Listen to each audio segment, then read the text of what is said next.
I think I just recorded a whole video and it wasn't recording. Bummer. Hey guys, it's Patrick here with MT Knives, and today I am excited to do this video for you guys. I have a little special treat here. So there are people on the internet who post stuff all the time, and you know, it's hard to know what's real, what's not. But as you may know, I like this best tester. It's a great instrument for giving you some measuring means in which to test sharpness that you can use to see that you're getting repeatable results. You can test your edge. You can kind of see how you're doing, see how you perform. Now, keep in mind, a knife could score good on a best tester and still not perform well, because there's a lot more to how knives cut, how they work, than just sharpness. But sharpness is very important, and it is not to say that to get a low score is not one indication of how well of a job you are doing when it comes to sharpening. So, with that being said, I kind of anonymously sent a couple knives off to be sharpened by somebody who I've followed for many years on Instagram, social media, who has impressed me with some of his results. One of which is scoring a 0 on this tester. Now, a lot of people accuse him of cheating, as you would expect. I'm going to give him the benefit of the doubt, okay? And we're going to find out today just where his knives score and, you know, what you could expect if you send something off to be sharpened by him. Now, I'm not going to, I don't know, I haven't decided if I'm going to release the name of this individual. And one other thing about this too is, like, I didn't tell him I was going to be testing these knives because I wanted a fair sample of what to expect sending something to him. I might send a knife off to him and say, hey, like, I want to see a 0. Here you go. Whether or not he would actually do that, I don't know. So, anyways, I've got my old best tester out here. Now, to date, I haven't, just to be fair, my lowest score I think I got without cheating the system is 60 something. All right. Now, there's so many factors that could go into your score, and this is part of why I wanted to test on my machine. For example, how much tension you put on this filament, this string. Really, it doesn't matter, in my opinion, how you do it, as long as you do it consistently. And so I've got it fairly snug. I haven't pulled it extremely tight, just snug. We'll set the tester on here, and I'll go ahead and test my neck knife, which I've recently sharpened. It is it's been used, but not much, and we'll see where she goes. Now, I like to put the knife on the filament and then start to push. I've seen this individual, he just kind of pushes it down through. We'll see.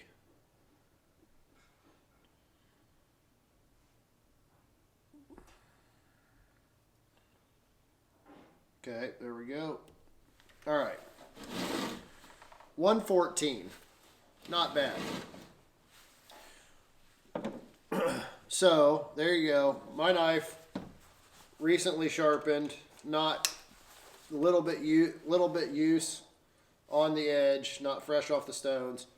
114. Okay?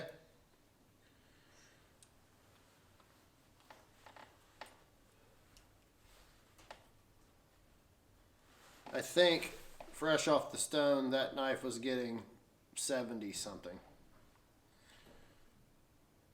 Place this back on here, tear it out.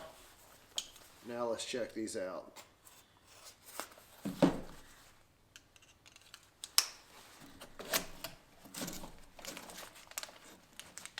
Okay, we got some stickers. cool stickers. Very nice. Nice. Knives are nicely packaged. Here is my receipt. Oh, hey. He even sent me some change because I sent, the total was $19.50. I sent a $20 bill. He sent me $1 back and changed it to $19. The return, shipping, and handling, I included a shipping label so I wouldn't have to pay. His shipping was higher. Here's my knives, okay? Now, I had one of these knives sharpened on the Waterstone, and one of them sharpened on his machine, how he typically does it. Okay, with the Kershaw,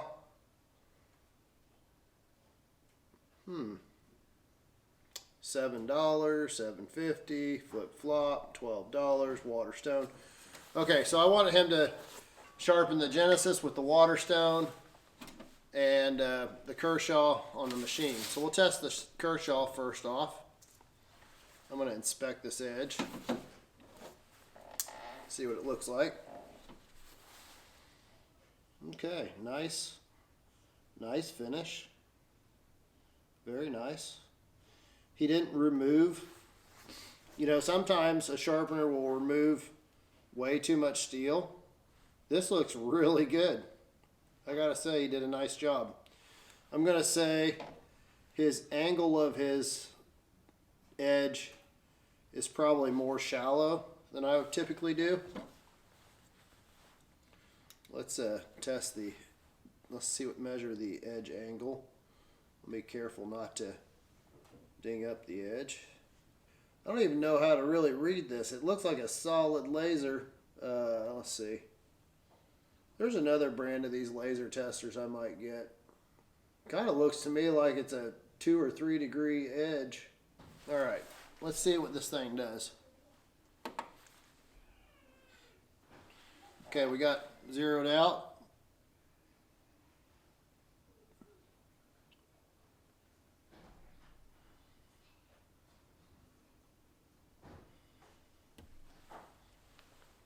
.202. All right. Actually, I'm surprised it's that high. I really expect it probably about 120.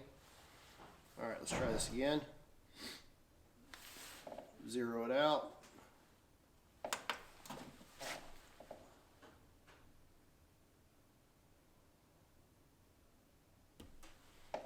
$197. Okay.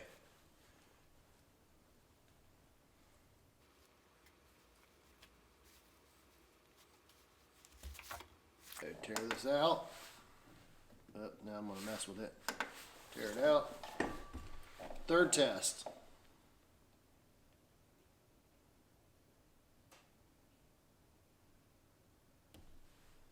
$198.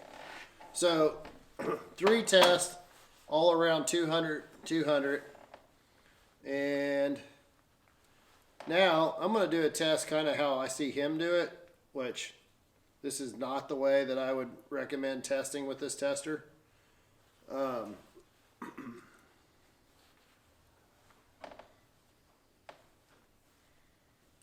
should have left a little more tail on that string. All right. Now, I've seen him test several knives, and he kind of goes fast. So we're going to do that. We're going to go, oops, 110. I hit the string. I didn't push quite hard enough, but here we go. There we go. So that scored a 46. So you see how you can manipulate this scale to read much lower. 46 versus 200. All right, we're going to do it again. We're going to do this test 3 times.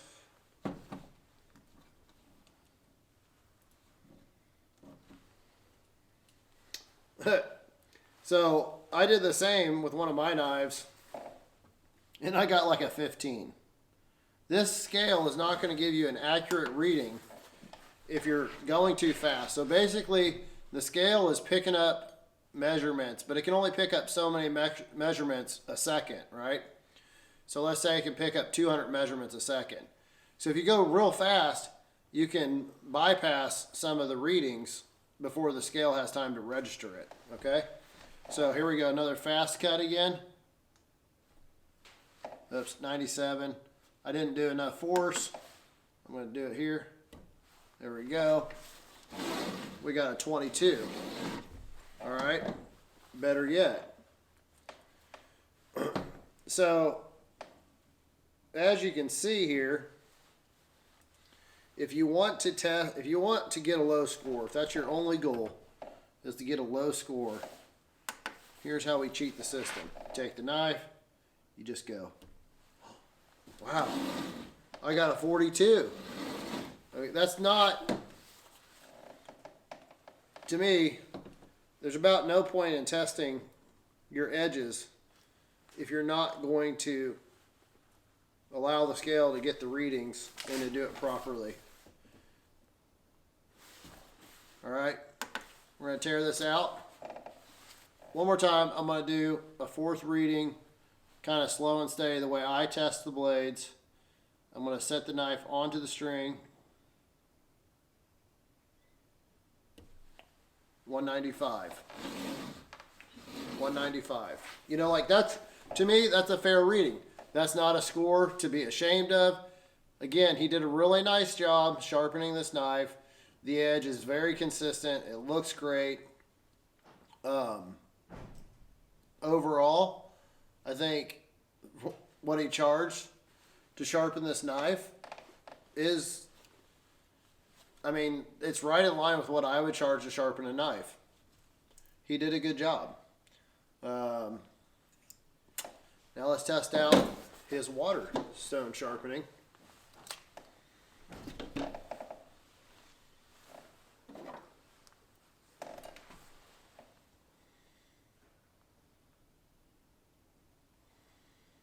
Nice job.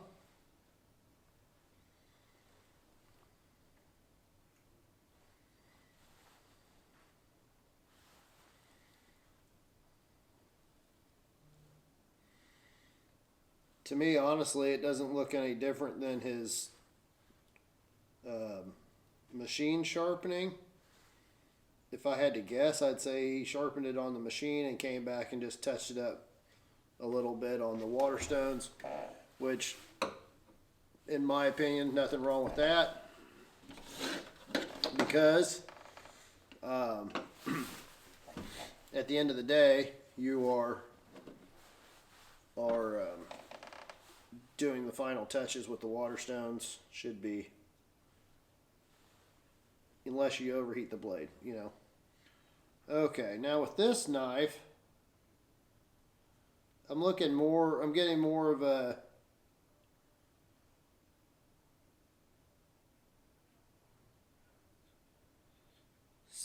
five and a half, six on the, what I call the primary edge.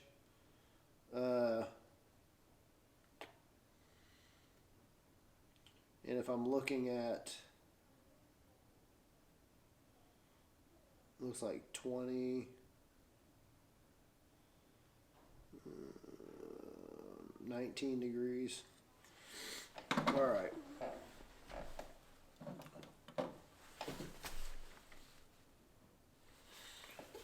Let's get this set back up. I'm trying to be careful not to adulterate that edge.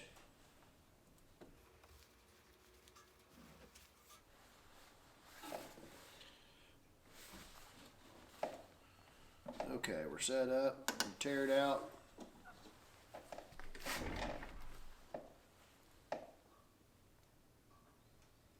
Okay, we're going to do my normal testing.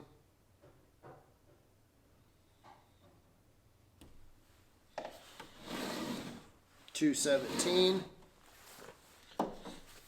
So, funny enough, that was a higher score, means less sharp than his just traditional. So just for reference, it was $7 to sharpen that Kershaw, the standard method. I paid $12 to have this one sharpened with Waterstones.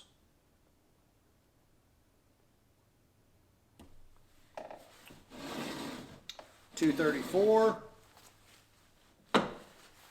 $234.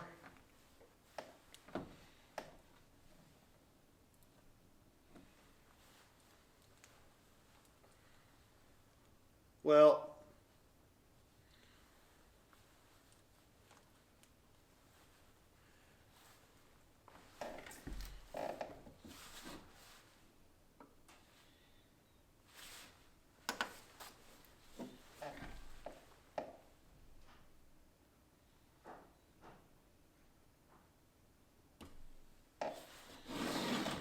$219. All right, so 3 tests, all over 200 on the Waterstones. I'm a little bit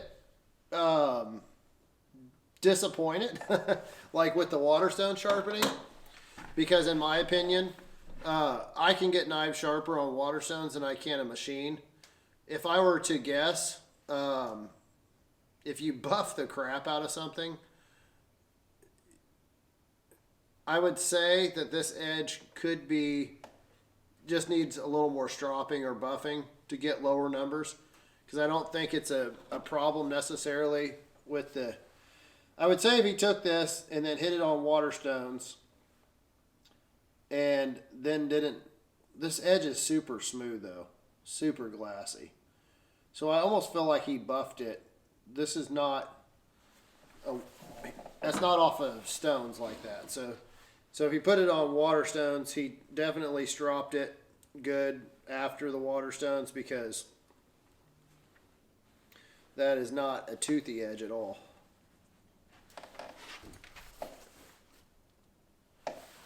All right, I forget how many times we've tested this. I think that was 3 times. We're going to do his fast choppy test. All right, 91. Again, there's not much point in testing this way, in my opinion, my personal opinion. You might as well throw the scale away because you're not getting an accurate reading. Oh, looky there, 24. 24. I should try one like super fast to see if I could get a 0 like he does. 0 is still impressive. I mean, cheating the system, but all right, let's tear it.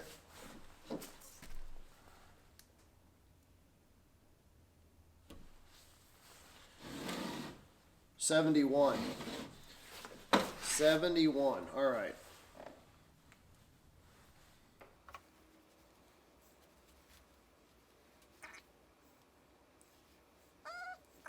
All right, and just for giggles, I'm going to take my knife and we'll do a fast choppy one.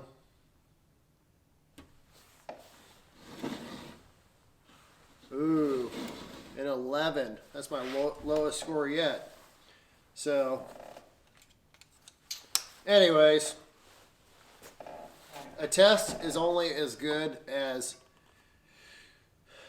the way you use it. There's ways to cheat test. This is why it's important to realize that just because somebody can take and carve paper, is the knife sharp? Yes, but how sharp is it? You really don't know until you've just experienced it. I'm not trying to take away that, as far as I'm concerned, in my opinion, like his regular sharpening versus Waterstone sharpening, it's not worth the cost difference. In my opinion,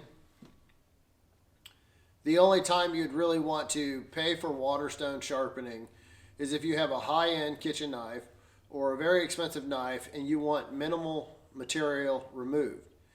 The problem is if whoever you're sending that knife to be sharpened to hogs away material on a machine, it kind of almost negates having it waterstone sharpened. However, that being said, if a knife has a lot of damage, it really doesn't make any sense to sit there on, well, you can start with a coarse stone and you can remove the material. And in my opinion, if you're going to charge a lot of money to be sharpening by waterstones, that's what you should do. Or you should use something like a water wheel like they use for Japanese knife sharpening. Something that's going to avoid any heat from building up in that blade. Overall, I feel like this guy did a good job. I feel like he has some integrity. I mean, willing to send $1 back, and I'm not sure. I'm really not sure why. Because on his prices on his website, I believe it was $7.50. I don't know if he decided just to go ahead and give me $1 back, since whatever. I think that's good business. I think that he did a good job sharpening. I don't think his prices are outrageous. All in all, I think he did a good job. The only thing I would say is, I think, what's the point of showing that you can score a 0 or show that you can score a 2 if you're going to skew the results? I don't know. I think that's a little bit of, I think it's a little deceptive. And I like to try not to be deceptive in any of my marketing and what I do. So I've had some goals with sharpening. I've really tried to push myself to see what limits I could achieve. And in the past, I've had people suggest that I CGI it and, fake stuff. And it's like, that's wrong. In my opinion, if you're going to do something, you're going to fake something, trying to make yourself look good, make yourself, whatever. It's just wrong. It's deceptive. And I try to be honest and fair. I really wanted to see what results I could expect. And like I said, I think the guy did a good job. I don't think his prices are reasonable. Really no qualms with what he did. I think that his sharpening, he did a good job. In some ways, I feel like his edge is extremely good, maybe even nicer than something that I might send out, because I feel like the edge has been, I've watched how he sharpens knives. I've watched him put it to the buffing wheel.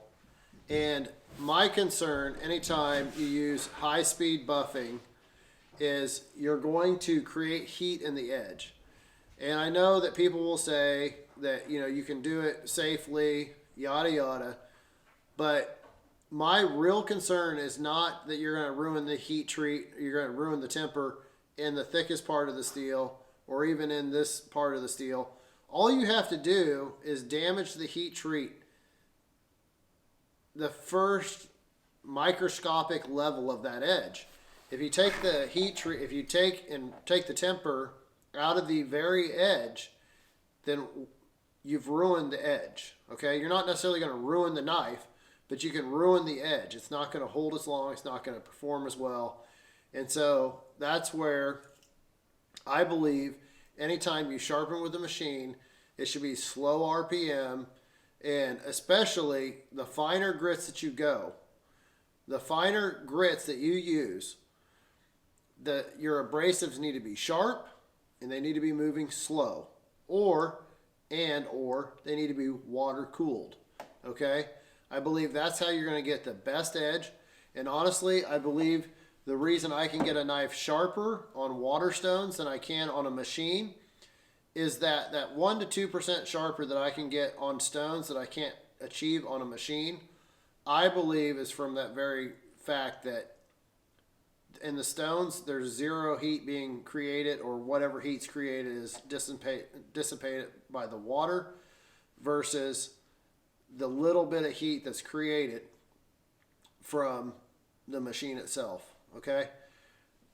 I don't have any way to test that, to prove that. I know people, you know, smarter than me have run tests, but I think we fail to, I don't think we have the ability at this point in time to measure the heat at the, like, imagine this. If we were to take a macro lens, and zoom way in on the edge, and you can really see what's happening when we sharpen. Now you got to think how much heat is generated at that very edge, where that very edge is being created. And I believe if we could measure that, we would find that we're getting over the tempering temperature. We start fires. We can start friction fires with simply rubbing two sticks together. We can start fires with fire pistons just by creating pressure from a strike. So that's just my theory. Whether it's true or not is yet to be seen. I just know this. I can get a knife sharper on stones than I can on a machine. It's negligible, okay? I'm not talking about, it's very negligible how much sharper I can get.